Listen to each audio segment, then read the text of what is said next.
Jat movie जो धीरे धीरे करके 82 करोड़ क्रॉस कर चुकी है अपने 17वें दिन। अभी नाइट शो के कलेक्शंस आने बाकी हैं। मैं कलेक्शन पे आऊं उससे पहले एक बात, कि कहां फंसे हो चक्कर में, अब भैया कोई नहीं है टक्कर में। जाट मूवी का जो कलेक्शन दिखाया जा रहा है ऑनलाइन, अब देखिए जो कलेक्शन हमें दिख रहा है, जहां से हम डाटा ले रहे हैं, वहां जो डाटा उपलब्ध है, बात मैं सिर्फ और सिर्फ उसी पर कर सकता हूं। जाट के चाहने वाले हों या जाट समुदाय के लोग हों या हिंदुस्तान के वो लोग जिन्हें ये मूवी पसंद आई, उनमें से कई लोगों ने ये सरकार से निवेदन किया, आग्रह किया कि भाई इसे कई स्टेट्स में टैक्स फ्री कर दिया जाए। अब आप सोचिए कि केवल जाट नहीं है दोस्तों, जैसे आप लोग कमेंट बॉक्स में लिख देते हैं कि सनी पाजी अकेले हैं या बॉलीवुड में उनका कोई साथ नहीं देता है। भैया बॉलीवुड छोड़ दो, पॉलिटिक्स में भी यही हाल है उनका। जब तक वो एमपी थे, जलवे की पोजीशन में थे, तब तक एक अलग बात। और अब सच यही है कि जाट जैसी, ठीक है काल्पनिक मूवी है जाट, लेकिन मैं जिस चीज़ के लिए थोड़ा सा परेशान हुआ ये देखकर कि हमारे देश का सर्वोच्च नेता जो होता है, वो एक प्रोपोगंडा मूवी को जो है Kesari chapter 2, Jat versus Kesari chapter 2 ही आप टाइटल देख रहे हैं ना, देखिए बिल्कुल सही है। केसरी चैप्टर 2 के इतने सारे झूठ होने के बाद भी उसे प्रधानमंत्री का साथ मिल रहा है। क्यों? उन्हें केरल से वोट चाहिए। सोचिए जरा, केसरी चैप्टर 2 कहने को तो वास्तविक घटना है कि यह वास्तविक घटनाओं पर आधारित है। वास्तविक घटना उसमें है क्या, वो भी आपको बताते हैं। जलियांवाला बाग कांड, जनरल रेजिनाल्ड डायर जिसने अंधाधुंध गोलियां चलाई, और तब तक गोलियां चलाई जब तक एक भी बुलेट उसके पास रही। लेकर तो वो टैंक जाना चाहता था, लेकिन उन सकरी गलियों में टैंक जा नहीं सकता था, वरना सोचो क्या करता वो। और उसका कभी उसने अफसोस नहीं किया, कोई खेद व्यक्त नहीं किया, कहीं सॉरी नहीं बोला, मर गया, लेकिन उसने ऐसा कुछ नहीं किया। जिस केस का जिक्र किया जा रहा है वो केस था O Dyer versus Nair. Punjab के गवर्नर, यानी 2 डायर थे उस समय पर, एक वो डायर जिसने गोली चलवाई, एक वो डायर जो पंजाब का गवर्नर था, जिसको सरदार उधम सिंह ने 1940 में 13 मार्च को गोली मारी।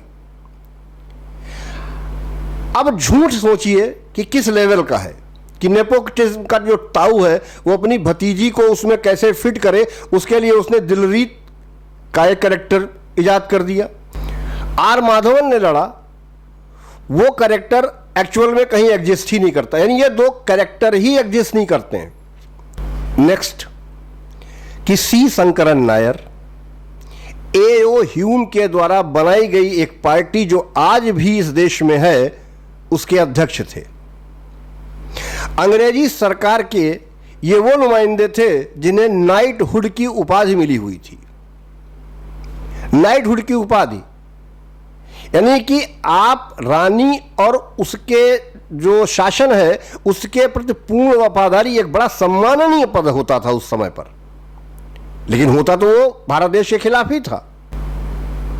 नायर, जलियांवाला बाग कांड, इस पर पर्दा डालने के लिए जो ब्रिटिशर्स ने एक समिति बनाई थी, उसके एक मेंबर थे और उन्हें फैसला ब्रिटिशर्स के हक में देना था। अब ऐसा कहा जाता है कि उन्होंने वो सब देख के उनके अंदर देशभक्ति का भाव जग गया। मैं इसको तार तार आगे करता हूं चल के, कि जिस व्यक्ति को एक पार्टी का अध्यक्ष, नाइटहुड की उपाधि, ये सब मिला हुआ था और वो सरकार की तरफ से ही काम करने आया था, तो उसके अंदर इतना देश प्रेम जगा कैसे? और नाइटहुड का मतलब समझते हैं आप? नाइटहुड का मतलब कि रानी के सामने अपने घुटनों पर बैठना, अपना सर झुकाना, अपनी गर्दन पे रानी की तलवार की खटखटाहट को महसूस करना, और अगर आपको कोई इसका अर्थ समझ में आता हो कि तलवार की खटखटाहट क्या संबोधित करती है, क्या सिखाती है, क्या बताती है, तो आप कमेंट बॉक्स में लिखिएगा। लेकिन जो मुझे समझ में आया वो ये कि तुमको नाइटहुड की उपाधि दी जाती है, रानी और उसके शासन के प्रति वफादार रहना, यानी कि अपने देश से गद्दारी करते हुए ब्रिटिश सरकार के वफादार रहना, वरना तुम्हारी गर्दन और रानी की तलवार के बीच में कोई बहुत दूरी नहीं है, जब चाहेंगी रानी तुम्हारी गर्दन। समझ गए ना? अब इतनी वफादारी के बाद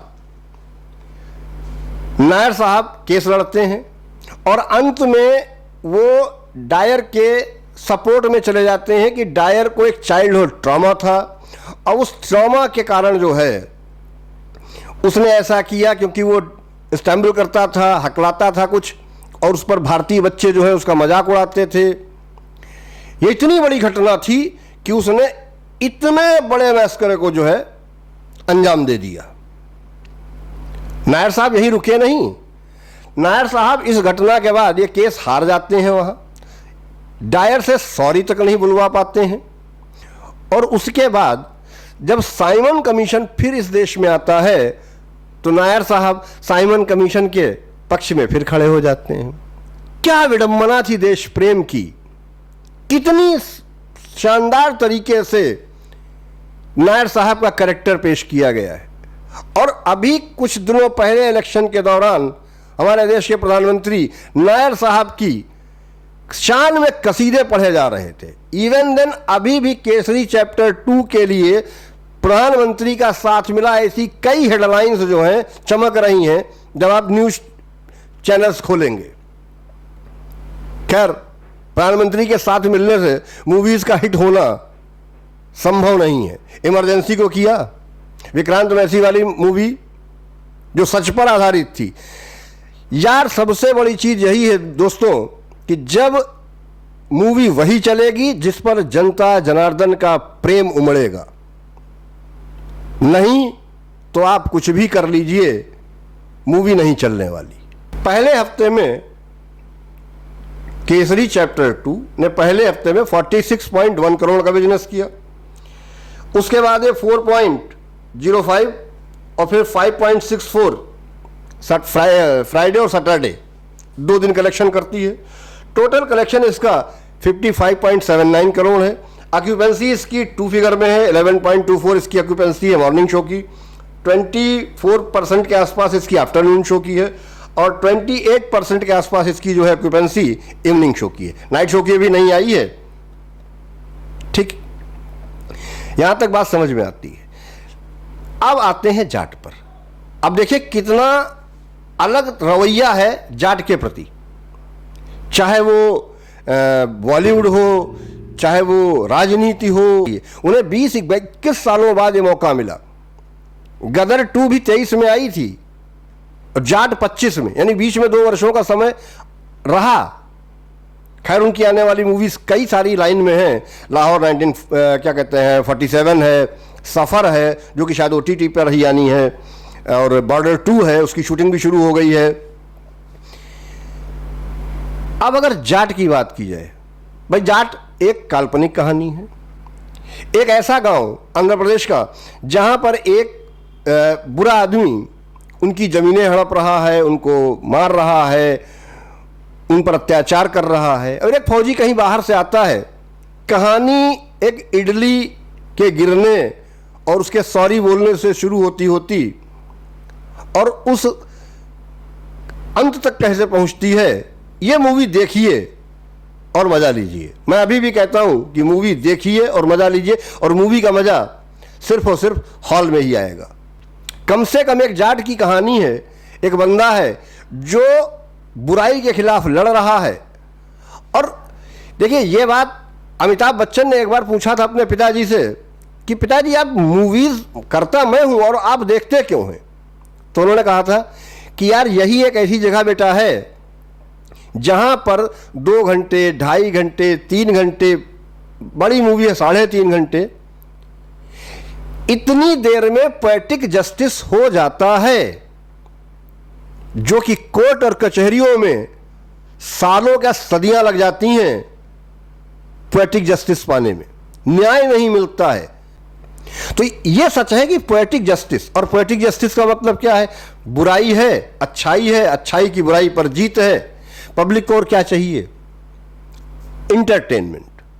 इंटरटेनमेंट, वो भी अगर किसी मैसेज के साथ हो तो और मजेदार चीज हो गई। मैसेज क्या है कि भाई एक बंदा आता है, फौजी है, उनके लिए लड़ता है, जूझता है और उनको इंसाफ दिलाता है। आपके बहुत सारे कमेंट्स आए, आप सबके कमेंट्स का खूब स्वागत, हैट्स ऑफ आपके कमेंट्स के लिए और आपके प्यार के लिए। लेकिन मित्रों कि डाटा यार जो मुझे मिलेगा जहां से, मैं डाटा वही उठाऊंगा।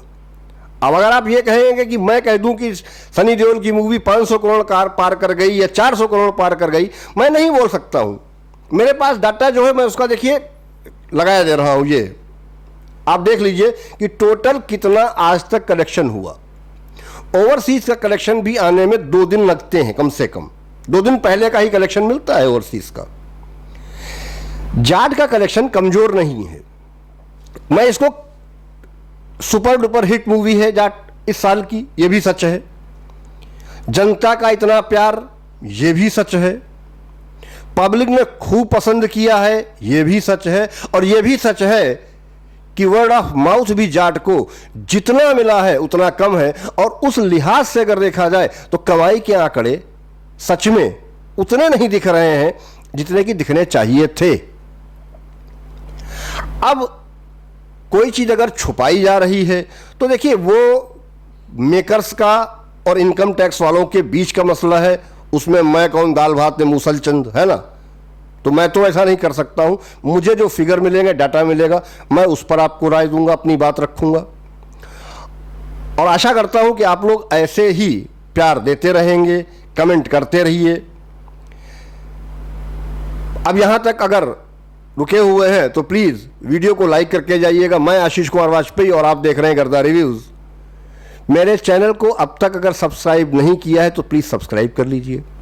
वीडियो को लाइक कीजिएगा, अच्छा लगे तो शेयर कीजिएगा, बेल आइकन दबा दीजिएगा ताकि आपको आने वाले वीडियो का नोटिफिकेशन मिल सके। और मैं एक बात फिर कहता हूं कि इसके 2 करोड़ के आते ही, मतलब 2 करोड़ 85 करोड़ पहुंचते ही जितने भी इस प्रोडक्शन हाउस से जुड़े हुए लोग थे वो सब के सब मालामाल हो चुके होंगे, कोई घाटे में नहीं होगा। ऐसा क्यों कह रहा हूं इसको मैं अगले वीडियो में एक्सप्लेन करूंगा, क्योंकि ये वीडियो फिर बहुत ज्यादा लंबा हो जाएगा। दोस्तों आपकी क्या राय है? यह राय मैं आप पर छोड़ता हूं।